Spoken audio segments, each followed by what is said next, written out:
जो एक छोटा सा जल्दी से एक रिकैप कर रहे हैं, glucose, amino acids and fatty acids and glycerol finally absorb हुए थे। Glucose and amino acid absorb हुए थे ब्लड कैपिलरीज में, और फैटी एसिड्स एंड गैस्ट्रॉल कहाँ गए थे? लैक्टियल में गए थे। ठीक है, उसके अलावा और क्या हमने पढ़ा था कि जो ग्लूकोज और अमाइनो एसिड गए थे ब्लड कैपिलरीज में, तो वहां से ब्लड कैपिलरीज ने बनाई थी हेपेटिक पोर्टल वेन, और वो फाइनली उन न्यूट्रिएंट्स को भेज दिया था लिवर में। सही है, लिवर में आ गए थे न्यूट्रिएंट। अब उनके साथ क्या होने वाला है, ग्लूकोज के साथ क्या होने वाला है और अमाइनो एसिड के साथ क्या होने वाला है, इस पे हम दोबारा से बात शुरू करते हैं। ग्लूकोज से बात शुरू करते हैं। ग्लूकोज जो ब्लड में आई है उसके साथ दो चीजें होंगी, नंबर 1 एंड नंबर 2। सबसे पहले ग्लूकोज जो है वो भेज दी जाएगी सेल में, और सेल में पहुंचेगी वो टू द माइटोकॉन्ड्रिया। ठीक है, माइटोकॉन्ड्रिया में जब वहां पे वो पहुंचेगी तो माइटोकॉन्ड्रिया में होती है oxidation of glucose. Oxidation of glucose का मतलब है कि माइटोकॉन्ड्रिया में उस ग्लूकोज के साथ क्या होता है, ग्लूकोज C6H12O6 ऑक्सीजन से कंबाइन होती है। This is known as oxidation. Addition of oxygen is known as oxidation. Oxygen के साथ कंबाइन होके it will form carbon dioxide, water and energy will be produce. Energy, बहुत सारी एनर्जी प्रोड्यूस होती है। ये जो ऑक्सीडेशन ऑफ ग्लूकोज का प्रोसेस है जो सेल के अंदर हो रहा है, इसको हम सेल्यूलर रेस्पिरेशन भी कहते हैं। सेल्यूलर रेस्पिरेशन, सेल्यूलर मींस कि वो सेल के अंदर हो रहा है इसलिए, और रेस्पिरेशन इसलिए क्योंकि इसमें ऑक्सीजन इन्वॉल्व है जो थ्रू रेस्पिरेशन या ब्रीदिंग फाइनली सेल तक पहुंची है। यानी वो भी किसी प्रोसेस जो हम अब अपनी बायोएनर्जेटिक्स या रेस्पिरेशन के टॉपिक में जब पढ़ेंगे तो आपको क्लियर हो जाएगा कि वो ऑक्सीजन पहुंचेगी तो क्या क्या होगा, ऑक्सीडेशन में कितनी एनर्जी प्रोड्यूस होगी। बट फिलहाल आप इतना समझ लें कि वो ऑक्सीजन पहुंची किस तरह है, ब्रीदिंग से, और वो भी सेल में पहुंच गई है जहां पे ग्लूकोज फाइनली मौजूद है और ऑक्सीडेशन ऑफ ग्लूकोज हो रहा है जिससे एनर्जी प्रोड्यूस हो रही है। ठीक है, ये ब्रेक डाउन ऑफ ग्लूकोज है यानी कैटाबॉलिज्म, यानी this is also a metabolic activity. हम शुरू से कह रहे हैं एसिमिलेशन इज मेटाबॉलिज्म यानी break down, construction and destruction. तो यहाँ पे डिस्ट्रक्शन हो गई है। अच्छा, अब बाकी का जो ग्लूकोज है, ग्लूकोज ऑब्वियसली इतना थोड़ा सा तो नहीं था कि बस एनर्जी प्रोवाइड की एंड दैट्स इट। इतने सारे फूड में से अच्छा खासा ग्लूकोज ऑब्टेन हुआ है, अच्छा खासा ग्लूकोज जो है वो फॉर्म हुआ है, तो बाकी का जो ग्लूकोज है उसके साथ क्या होता है कि बाकी ग्लूकोज को स्टोर्ड होना जरूरी है। ग्लूकोज जो है वो फाइनली स्टोर्ड हो जाएगा, और वो स्टोर्ड होगा इन लिवर।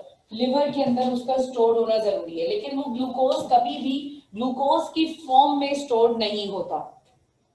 सही है, ग्लूकोज की फॉर्म में स्टोर नहीं होता। फिर किस फॉर्म में स्टोर होता है? ग्लूकोज कन्वर्ट होगा पहले ग्लाइकोजन में और फिर स्टोर होगा। लेकिन इसके पीछे भी एक पूरी कहानी है जिसे हम अभी डिस्कस करने जा रहे हैं। ग्लूकोज पहले कन्वर्ट हो जाएगा इनटू ग्लाइकोजन। ये वो फॉर्म है कार्बोहाइड्रेट की जिसे लिवर में स्टोर होना है।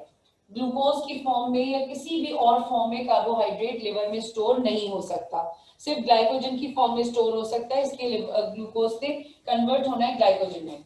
ये कैसे कन्वर्ट होगा? तो इस डाइजेस्टिव ग्लैंड्स, लिवर के अलावा जो दूसरा था हमारे पास वो था पेनक्रियाज। ठीक है, दूसरा ग्लैंड जो था वो पेनक्रियाज था। पेनक्रियाज ने सिक्रीशन प्रोड्यूस की थी which is known as a pancreatic juice, और वो पेनक्रिएटिक जूस यूज हो गया था in the process of digestion क्योंकि उसमें एंजाइम्स थे और उसने डाइजेशन में हेल्प की थी।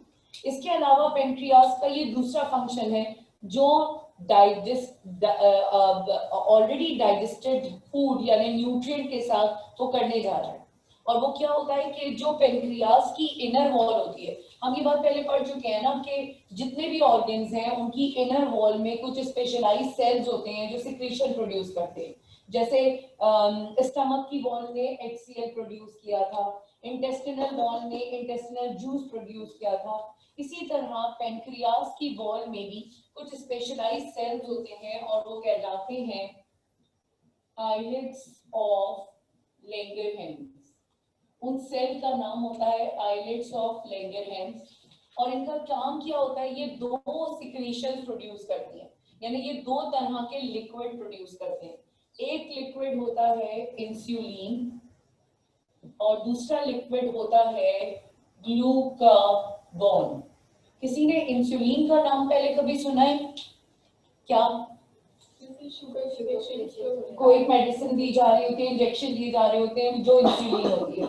एक्चुअली वो इंसुलिन वही हार्मोन है जो इसलिए दिए जाते हैं क्योंकि उनकी बॉडी में वो प्रॉपर अमाउंट में नहीं बन रही, तो ग्लूकोज जो है वो ग्लाइकोजन में कन्वर्ट नहीं होगा और ग्लूकोज कॉन्सेंट्रेशन उनके ब्लड में बढ़ जाएगी, जिसको हम डायबिटीज कहते हैं, डायबिटीज कहते हैं, ठीक है। उनकी ब्लड कॉन्सेंट्रेशन या ब्लड ग्लूकोज कॉन्सेंट्रेशन एवरेज रहे या स्टैंडर्ड अमाउंट में रहे, उनको ये अलग से दी जा रही होती है क्योंकि उनकी पेनक्रियाज में किसी भी वजह से उनके सेल्स प्रॉपर फंक्शनिंग नहीं कर रहे और वो ये प्रोड्यूस नहीं कर रहे। नॉर्मल बॉडी में जब सारे फंक्शन नॉर्मल हो रहे होते हैं, पेनक्रियाज भी नॉर्मल फंक्शन कर रही होती है, वो खुद ब खुद इंसुलिन और ग्लूकागॉन बना देती है। अब इंसुलिन का काम क्या होता है, अगर ब्लड में जो ग्लूकोज पहुंची है आफ्टर ऑक्सीडेशन भी एक्सेस है, और इतनी एक्सेस है कि उसे मेंटेन होना चाहिए क्योंकि ब्लड में कोई भी चीज एक एक्सेस अमाउंट में नहीं होनी चाहिए, एक प्रॉपर अमाउंट में होनी चाहिए, स्टैंडर्ड कॉम्पोजिशन में होनी चाहिए। अगर वो बहुत ज्यादा है तो ये खतरनाक बात है, ये गलत बात है, ऐसा नहीं होना चाहिए। तो क्या होगा कि पेनक्रियाज जैसे ही ब्लड में ग्लूकोज बढ़ जाएगी, एक्सेस ग्लूकोज है ना, क्योंकि बाकी ग्लूकोज तो सेल्यूलर रेस्पिरेशन में काम आ गए, अब ये जो एक्सेस बढ़ गई है तो पेनक्रियाज फौरन अपना पहले टाइप का हार्मोन बनाएगा जिसको कहते हैं इंसुलिन, और वो ये क्या काम करेगी, वो जल्दी से ग्लूकोज को कन्वर्ट कर देगी इनटू ग्लाइकोजन। जैसे ही ग्लूकोज ग्लाइकोजन में कन्वर्ट होगा, अब वो स्टोर हो सकता है इन द लिवर, अब ये जाके स्टोर हो जाएगा इन लिवर। लेकिन ये कब तक स्टोर रहेगा, ये सिर्फ तब तक स्टोर रहेगा जब तक ब्लड में कॉन्सेंट्रेशन ऑफ ग्लूकोज दोबारा कम ना हो जाए। फॉर एग्जाम्पल, आपने बहुत सारे वक्त तक कुछ नहीं खाया, अब आपकी इंटेस्टाइन से ग्लूकोज नहीं पहुंचा आपके ब्लड में, तो आपके ब्लड में ग्लूकोज की कॉन्सेंट्रेशन क्या होगी, कम हो जाएगी या ज्यादा? कम हो जाएगी। जब कम हो जाएगी तो अब पेनक्रियाज अपना दूसरा टाइप का हार्मोन फॉर्म करेगा, वो दूसरे टाइप के हार्मोन का नाम है ग्लूकागॉन। और ग्लूकागॉन का क्या काम होगा, वो जो स्टोर्ड हुई ग्लाइकोजन है उसको वो दोबारा कन्वर्ट कर देगा इनटू ग्लूकोज। ग्लाइकोजन को ग्लूकागॉन दोबारा कन्वर्ट कर देगा into glucose.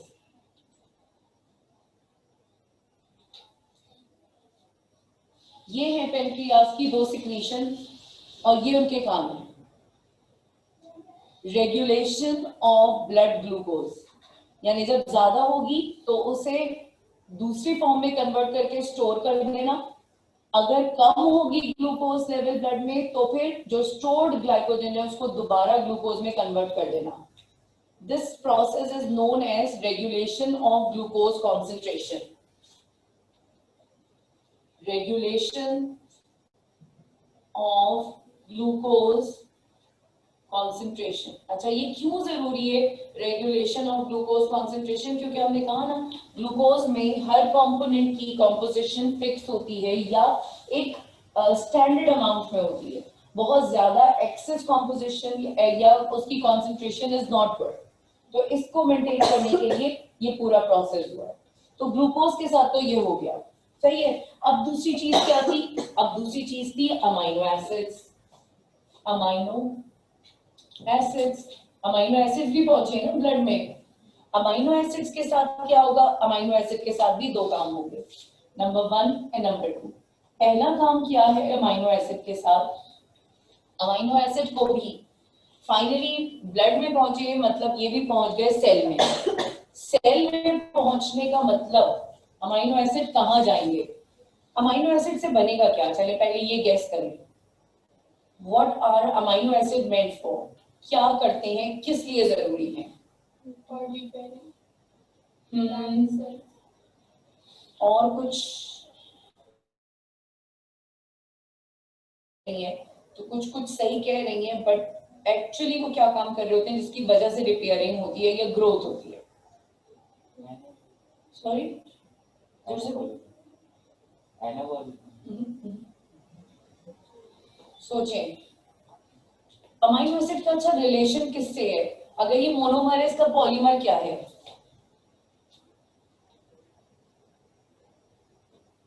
Come on, start कहां से किया था? किस चीज की डाइजेशन से अमाइनो एसिड बने थे? प्रोटीन्स की। तो अमाइनो एसिड वापस सेल में आएंगे और सेल के एक ऐसे ऑर्गेनेल में जाएंगे जहां पे उन अमाइनो एसिड्स को दोबारा कंबाइन करके प्रोटीन सिंथेसिस हो जाएगी। Very good. तो अब ये जा रहे हैं राइबोसोम्स में, अमाइनो एसिड चले गए राइबोसोम्स में। अब वो अमाइनो एसिड को अपने हिसाब से मिला के कंबाइन करके फाइनली प्रोटीन बनाएगा। आप लोगों को एक बात याद होगी, मैंने आप लोगों को बताई थी कि amino acid, there are 20 amino acids present in the body, और वो ऐसे कॉम्बिनेशन बनाते हैं जैसे इंग्लिश अल्फाबेट्स, 26 अल्फाबेट्स, और उससे मिलियंस ऑफ प्रोटीन वर्ड्स बनते हैं। 20 अमाइनो एसिड से भी थाउजेंड्स ऑफ प्रोटीन बन रहे हैं बॉडी में। तो वो डिपेंड करता है वो कौन कौन से अमाइनो एसिड को, कितने में अमाइनो एसिड और कौन कौन से अमाइनो एसिड को लिंक करके प्रोटीन बन रहा है। लाइक अल्फाबेट जो 26 है, कितने वर्ड्स, कभी आपने सोचा कि कोई खत्म ही नहीं होना वर्ड? हमें इतने नहीं पता होंगे जितने इन्वेंट हो चुके हैं, इतनी मोटी मोटी डिक्शनरीज है, जो वर्ड जबरदस्ती डाल दो उसका कोई ना कोई मीनिंग निकल ही आता है, चाहे वो 2 लेटर वर्ड हो या 3 लेटर वर्ड हो या वो 7 लेटर वर्ड हो या जितने भी लेटर वर्ड हो, राइट? बिल्कुल इसी तरह वो अमाइनो एसिड राइबोसोम्स में पहुंचे। अब ribosomes on the basis of the body requirement, कौन सा प्रोटीन चाहिए, कितना प्रोटीन चाहिए, उन अमाइनो एसिड से प्रोटीन सिंथेसाइज कर देते हैं। यानी राइबोसोम्स में फाइनली क्या हो जाएगी उन अमाइनो एसिड से? Protein synthesis. प्रोटीन सिंथेसिस को मैं क्या कहूं मेटाबॉलिक में? कैटाबॉलिज्म या एनाबॉलिज्म? मतलब वेरी गुड, मतलब कंस्ट्रक्शन, क्योंकि वो छोटे छोटे मोनोमर्स अमाइनो एसिड से बड़ा प्रोटीन बना है, इट्स अ कंस्ट्रक्शन। और कंस्ट्रक्शन, सिंथेसिस हमेशा कंस्ट्रक्शन है, तो इस वजह से ये भी मेटाबॉलिज्म ही हो गई। यानी वही वाली बात हमारी प्रूफ होती जा रही है, assimilation is the metabolic activity. और ये देखें ग्रेजुअली मेटाबॉलिक एक्टिविटी है, वहां कैटाबॉलिज्म थी, यहाँ एनाबॉलिज्म हो गई, ये अमाइनो एसिड के साथ होती है। अब ऑब्वियसली अमाइनो एसिड भी इतने कम तो थे नहीं कि सारे सिर्फ प्रोटीन सिंथेसिस में लग जाएंगे। बाकी के अमाइनो एसिड्स के साथ क्या होगा?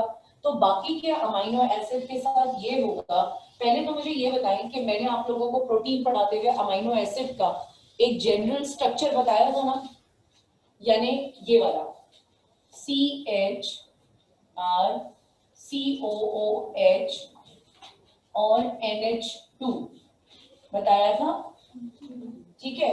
ये एक जनरल स्ट्रक्चर है अमाइनो एसिड का, यानी ये R सिर्फ बदलते रहते हैं, तरह तरह के R लगते हैं। R is basically a side chain, चाहे वो छोटी हो बड़ी हो, ये R में चेंजेस आएंगे और 20 अमाइनो एसिड बन जाएंगे, सही? तो ये एक अमाइनो एसिड का जनरलाइज्ड स्ट्रक्चर है, यानी ये कह लें कि ये अमाइनो एसिड का स्केलेटन है। कुछ स्केलेटन लंबे होते हैं, कुछ चौड़े होते हैं, इट्स लाइक दिस। ये एक उसका स्ट्रक्चरल, एक जनरल स्ट्रक्चर है। अब इसमें से जो बचा हुआ अमाइनो एसिड है, ये समझ लें एक बचा हुआ अमाइनो एसिड है।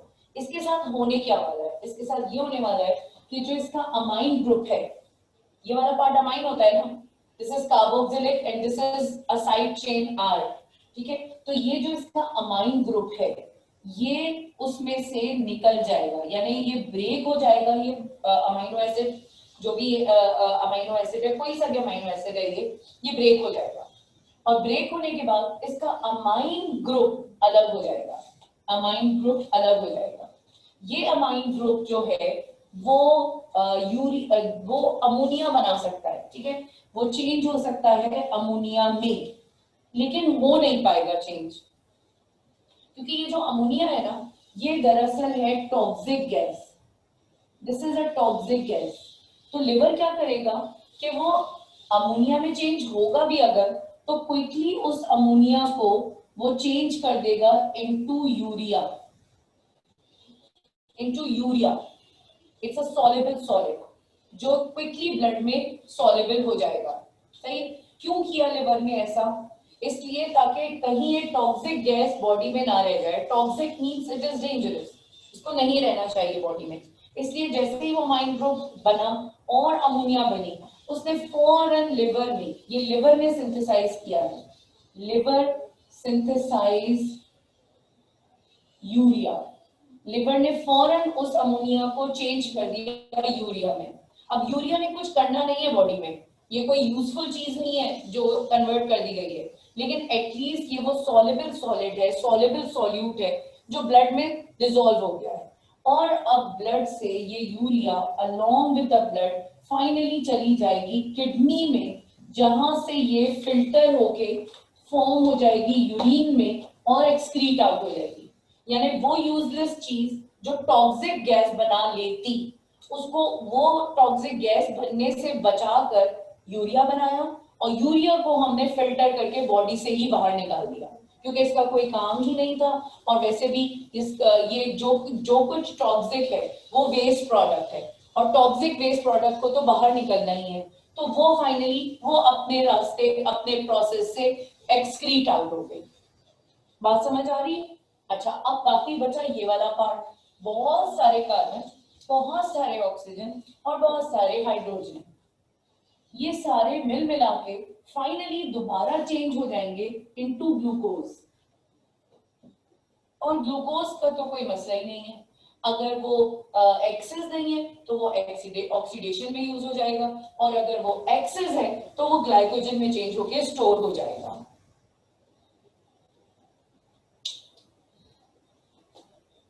जो लोग वर्चुअल क्लास में हैं उन्हें ये सारी बातें समझ में आ रही हैं?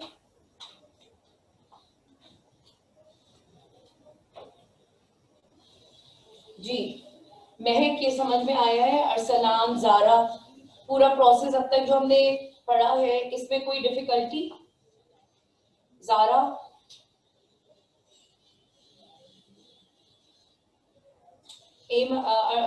अरसलान, महक, जल्दी से जवाब दें, कोई प्रॉब्लम तो नहीं है? ओके, यहाँ पर किसी को कोई बात पूछनी है इससे रिलेटेड? ये क्या चीज खत्म हो गई है पूरी हमारी? एसिमिलेशन। अच्छा, लेकिन जरा सा अभी दोबारा चलते हैं बैक टू पास्ट में, यानी कि वो फूड जो स्मॉल इंटेस्टाइन से एब्जॉर्ब तो हो गया, लेकिन जाहिर बात है 100% फूड तो सॉल्युबल नहीं हुआ होगा, डिफ्यूजिबल नहीं हुआ होगा, कुछ तो ऐसा भी होगा ना जो अनडाइजेस्टेड होगा, या सारा का सारा एब्जॉर्ब हो गया होगा। नॉट पॉसिबल, कितना आलतू फालतू खाते हैं आप लोग, सारा तो नहीं सॉल्युबल हो सकता, डिफ्यूजिबल हो सकता। अब जो बाकी चीजें रह गई हैं वो फाइनली कहलाती है undigested solid, undigested solid material, और वो अनडाइजेस्टेड सॉलिड मटेरियल फाइनली आ जाता है इजेशन के लिए टू द लार्ज इंटेस्टाइन। यानी ये फाइनल स्टेप अब होने जा रहा है जिसमें undigested solid material, undigested solid material which is basically dietary fibers and जितना भी fibrous food है, जो soluble and insoluble digested fiber जो diffusible नहीं है और digest नहीं हो सका है, वो अब undigested form में है, और finally ये पहुंच गया है to the large intestine। large intestine का structure अगर आपको याद हो तो large intestine भी इस तरह से small intestine का end जो है वो लार्ज इंटेस्टाइन से आके लिंक हुआ था। ये है लार्ज इंटेस्टाइन। लार्ज इंटेस्टाइन का स्ट्रक्चर ऐसा था कुछ, याद आ रहा है?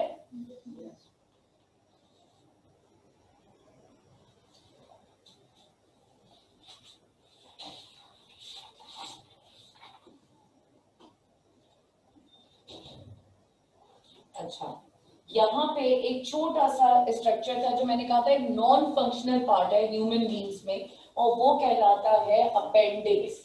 अपेंडिक्स का कोई भी काम नहीं है, इसीलिए वो एक छोटा सा नॉन फंक्शनल ऑर्गन है, और नॉर्मली ह्यूमन बीइंग में कोई काम नहीं है। दूसरे लिविंग ऑर्गेनिज्म स्पेशली जो हर्बीवोर्स हैं जैसे कि कैटल, काउ, गोट, हॉर्स, वो सारे हर्बीवोर्स जो घास फूस खाते हैं, प्लांट खाते हैं, उनमें ये फंक्शनल है और उनमें इसका कोई पर्पस है।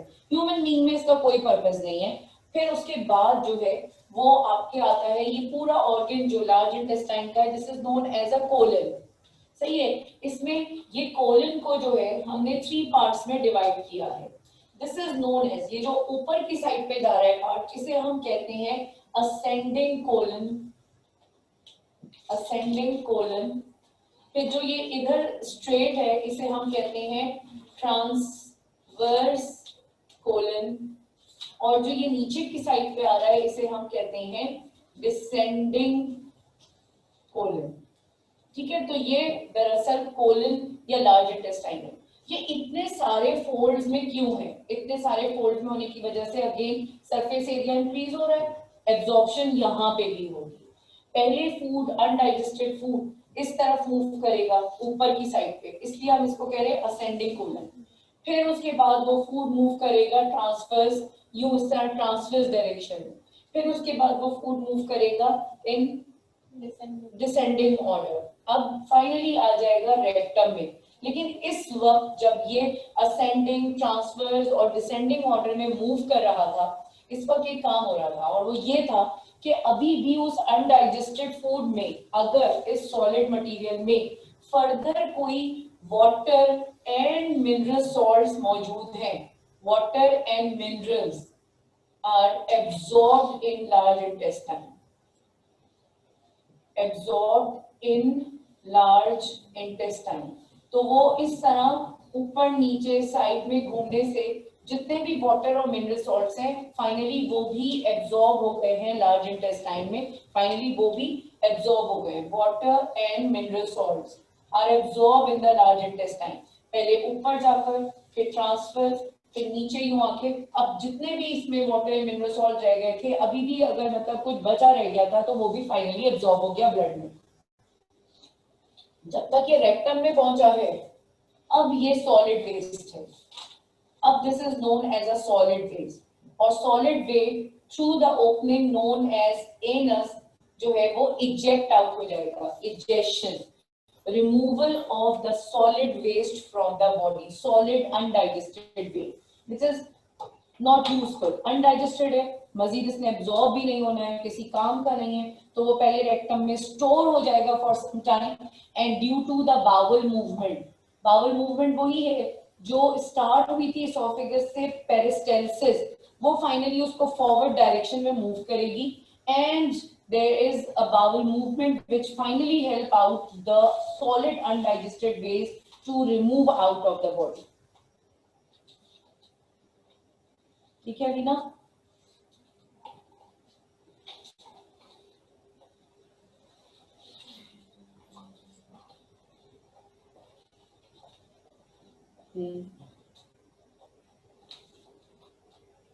ठीक है, आगे चलो। अच्छा, अब जब इजेक्शन भी हो गई, अब कुछ बचा है यहाँ पे? पूरा डाइजेस्टिव सिस्टम पढ़ लिया हमने। अच्छा देखिए, along with this whole process of digestion, अब हमें एक और चीज देखनी है, रोल ऑफ लिवर। यानी अभी तक जो कुछ हम समझ रहे हैं वो इनफ नहीं है अबाउट द लिवर। वो लिवर का सिर्फ एक इतना ही सा काम नहीं है जितना जो है हमने मेंशन कर दिया है। लिवर का अभी और भी बहुत कुछ काम है, क्योंकि ये डाइजेस्टिव ग्लैंड है, तो वो बाकी के काम अदर देन डाइजेशन जो भी कर रहा है वो भी हम यही स्टडी कर लेते हैं। What are the other functions of the liver, या what are the other role of liver, वो और क्या क्या काम करेगा बॉडी में। वो ड्रॉप कर दूं या थोड़ा सा टाइम दे दूं? थोड़ा सा टाइम, नो प्रॉब्लम।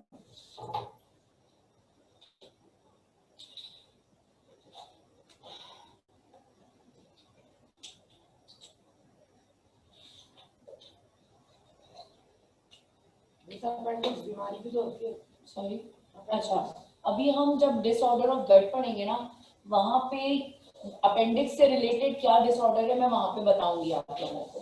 वैसे हमारे पास कोर्स में सिर्फ 3 डिसऑर्डर्स दिए हुए हैं, डायरिया, कॉन्स्टिपेशन एंड अल्सर, लेकिन मैं अपेंडिक्स भी बता दूंगी, मुझे याद दिला दीजिएगा।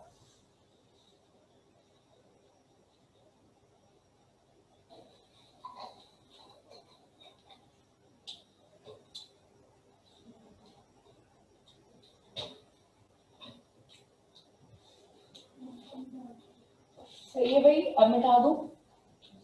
ओके, जो लोग ऑनलाइन क्लास में हैं उन वो बता दें, मुझे बोर्ड रब कर दूं?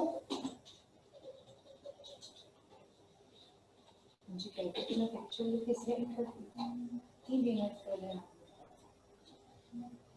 अच्छा, अब हम पढ़ेंगे रोल ऑफ लिवर। लिवर का क्या रोल है, लिवर क्या काम कर रहा है? जिनमें से आधे तो आप ही लोग बता देंगे क्योंकि आपको पता चल गए हैं रोल ऑफ लिवर। मैं वो वाला पार्ट छोड़ रही हूँ, यकीनन आप लोगों ने कॉपी तो वो भी कर लिया होगा, कर लेना चाहिए, और नहीं किया तो इट्स ओके, सब कुछ नोट्स में है। रोल ऑफ लिवर, लिवर के क्या काम है और लिवर के और क्या क्या रोल हैं। तो पहले तो वहीं से स्टार्ट करते हैं जो हमें पता है, जो हमने डाइजेस्टिव सिस्टम में भी पढ़ी। कौन सा था फर्स्ट फंक्शन, फर्स्ट रोल?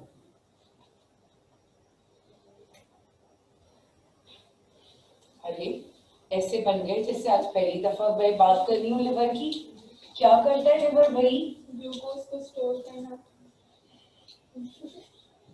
बस जो नई नई बातें होती है ना वो पता होती है, जो पुराने 2 लेक्चर पुरानी बात है वो हम भूल चुके हैं कि लिवर का फर्स्ट ऑफ ऑल सबसे बेसिक फंक्शन था production of bile, production of bile. चलिए फरिया अब आप ही बता दें ये बाइल क्या होता है, प्रोडक्शन ऑफ बाइल क्यों हुई है, क्या काम किया था इस बाइल ने? वेरी गुड, बस एक वर्ड भी काफी था इसके लिए, emulsification of fat, emulsification of fats। Very good Fariya. अब आ जाइए सेकंड फंक्शन, और आगे तो अब बताने की जरूरत नहीं है ना, अब तो याद आ ही गया होगा what is emulsification of fat। क्यों तस्बीहा आ गया कंफर्म? ये नहीं है इसका दिया ताकि मैं जल्दी से आगे बढ़ जाऊं। Warda, what is emulsification of fat?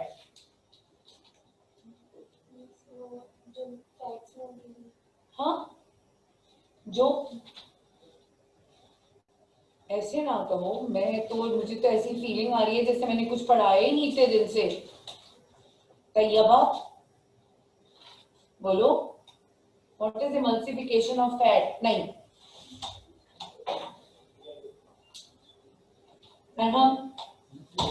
Fat into smaller pieces.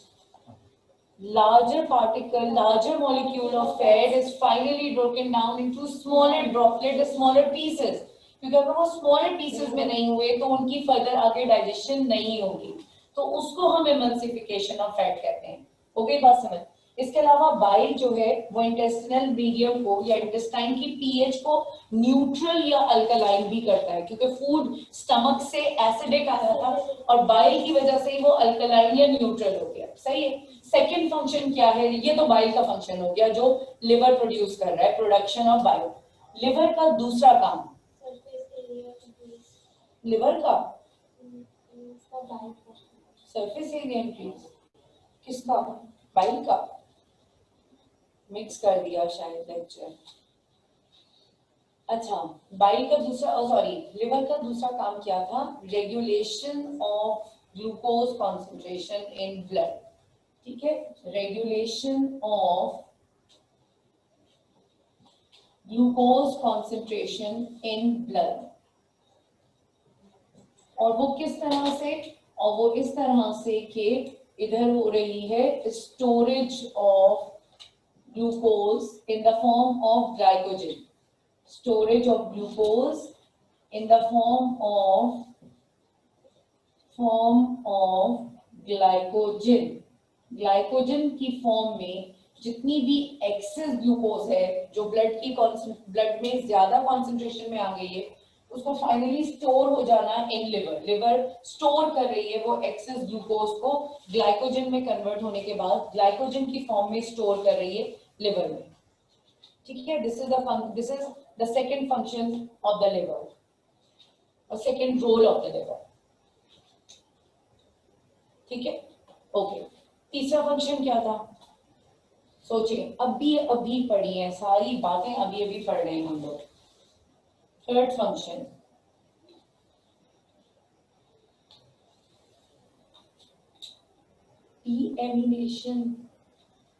Deamination था, वो भी तो लिवर ने किया था, सिंथेसिस ऑफ यूरिया लिवर में ही हुआ था ना डीएमिनेशन। तो this is also the role of liver, deamination और सिंथेसिस ऑफ यूरिया। सही है? नहीं, 10 सही है, ठीक है।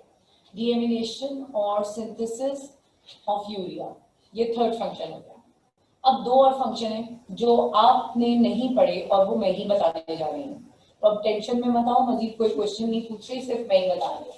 तो चौथा फंक्शन क्या होता है लिवर का? डिटॉक्सिफिकेशन। देखो, देखा जाए तो ये भी एक डिटॉक्सिफिकेशन का ही फंक्शन था जो डीएमिनेशन था, ठीक है। डिटॉक्सिफिकेशन होता क्या है? पहले डी का मतलब बताइए क्या है? डी का मतलब है रिमूवल, एलिमिनेट हो जाना, dehydration, removal of water molecule is dehydration. Deamination, removal of amine group, यही हुआ था ना, जो अमोनिया से यूरिया बना था और यूरिया फाइनली एक्सक्रीट आउट हो गई। तो अब डिटॉक्सिफिकेशन, टॉक्सिफिकेशन का नाम सुना है पहले आप लोगों ने? टॉक्सिक क्या होता है? टॉक्सिक टॉक्सिक हार्मफुल होता है, टॉक्सिक डेंजरस होता है, क्योंकि टॉक्सिक पॉइजनस होता है। Whatever poisonous things are, they are toxic. जो चीज हार्मफुल है, it is known as toxic. तो बहुत सारे केमिकल्स, जैसे वहां पे यूरिया बनी थी which is a toxic gas, इसी तरह during the metabolism in the body या लिवर में जितना भी मेटाबॉलिज्म हो रहा है, लिवर में इतने सारे मेटाबॉलिज्म हो रहे थे ना, वहां पे ग्लूकोज का हो रहा था, फिर वो उधर रेगुलेशन ऑफ ग्लूकोज के लिए भी लिवर में ही हो रहा था, डीएमिनेशन भी लिवर में हो रही है। अब जितनी भी मेटाबॉलिक एक्टिविटीज हो रही है लिवर में, उसकी वजह से समटाइम्स लिवर में जो है वो टॉक्सिक मटेरियल बन जाता है या टॉक्सिक केमिकल्स बन जाते हैं। फॉर एग्जाम्पल दो टॉक्सिक केमिकल्स हैं, picric acid and benzoic acid. Picric acid and benzoic acid, ये केमिकल्स जो हैं ये दरअसल बन रहे हैं due to the metabolic activities. अब इन केमिकल्स को, ये क्योंकि टॉक्सिक है बॉडी के लिए, तो लिवर इन्हें डिटॉक्सिफाई करेगा। डिटॉक्सिफिकेशन का मतलब है कि इसको, इसकी टॉक्सिक और हार्मफुल इफेक्ट को खत्म करके एंड फाइनली उसको बॉडी से जो है वो फिल्टर आउट करवा देगा या बस उसकी डिटॉक्सिफिकेशन कर देगा। हम फिलहाल सिर्फ इतना देख रहे हैं, डिटॉक्सिफिकेशन मींस कि उस टॉक्सिक मटेरियल को वो रिमूव कर रहा है, खत्म कर रहा है, ताकि वो बॉडी के लिए हार्मफुल ना हो। This is known as detoxification. इसी तरह लिवर सेल्स जो है वो एक और काम डिटॉक्सिफिकेशन से ही रिलेटेड कर रहे हैं। जो लिवर सेल्स मौजूद होते हैं, वो liver cells sometimes break down of alcohol करते हैं, ठीक है। क्या करते हैं liver cells? Help in break down of alcohol, break down of alcohol. ये एल्कोहल कहां से आ गई बॉडी में भाई? There are some people who are alcoholic और एल्कोहल कंज्यूमर्स, वो एल्कोहल कंज्यूम करते हैं, वो एल्कोहल पीते हैं, राइट। तो ये लिवर सेल उन एल्कोहलिक टॉक्सिक केमिकल्स को या एल्कोहल से प्रोड्यूस होने वाले टॉक्सिक केमिकल्स को भी डिटॉक्सिफाई करते हैं, ठीक है। तो basically liver cells also help in detoxification produced by alcohol.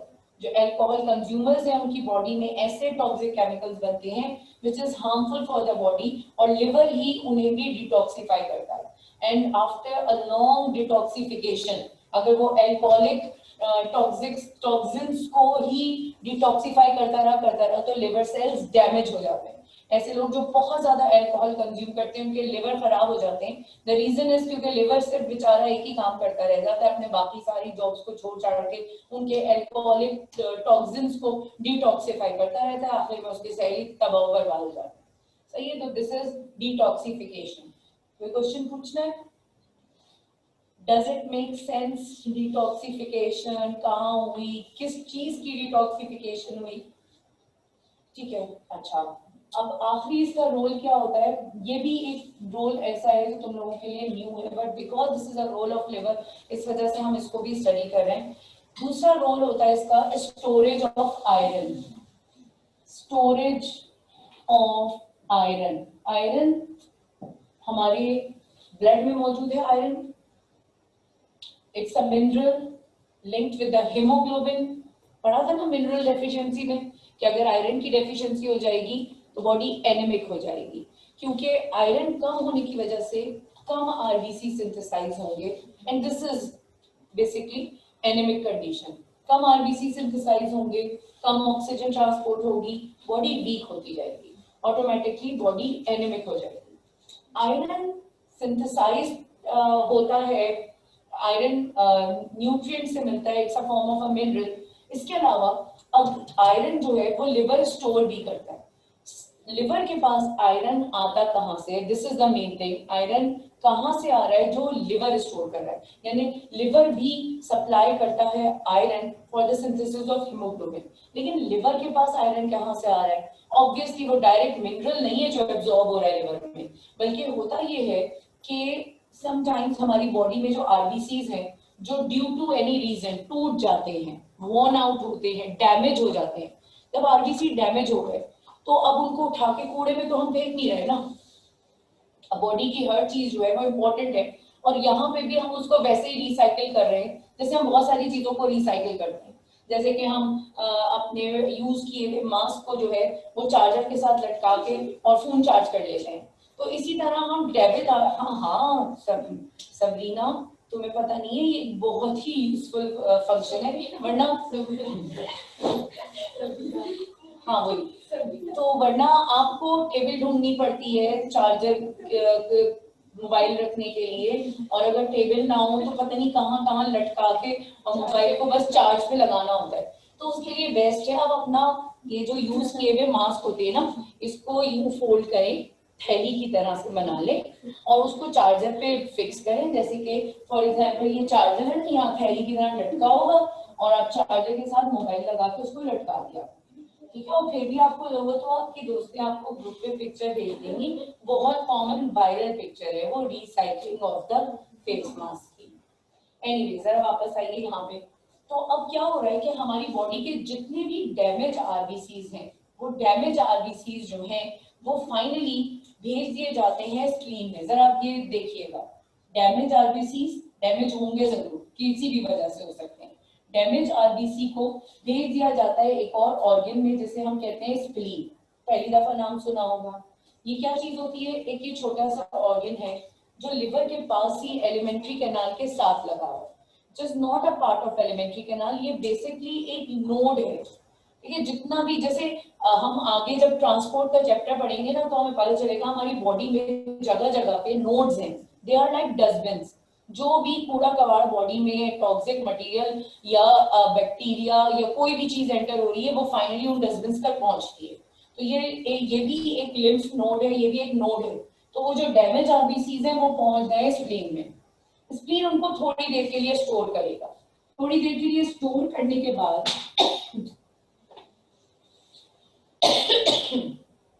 Finally उसको भेज देगा वो लिवर में। फिर लिवर, इसका लिवर तो ऐसा लग रहा है बॉडी का हीरो है, सारे काम ही इसी में करने हैं। लिवर में जो डैमेज आरबीसीज आए हैं, अब लिवर फाइनली उन डैमेज आरबीसीज की रिसाइकलिंग करेगा। कैसे, उसके हीमोग्लोबिन को तोड़ देगा और उस हीमोग्लोबिन में से दो चीजें बनेंगी, हीमोग्लोबिन। एक तो हीमोग्लोबिन में से आयरन अलग हो जाएगा और दूसरा उस हीमोग्लोबिन में से जो है बाइल पिगमेंट्स अलग हो जाएंगे, यानी वो जो हीमोग्लोबिन टूटा है उससे आयरन अलग हो गया एंड बाइल पिगमेंट्स अलग हो गए। ठीक है, तो फाइनली वो जो डैमेज आरबीसी है वो काम में आ गया, यूज मास्क की तरह उससे भी हमने काम ले लिया।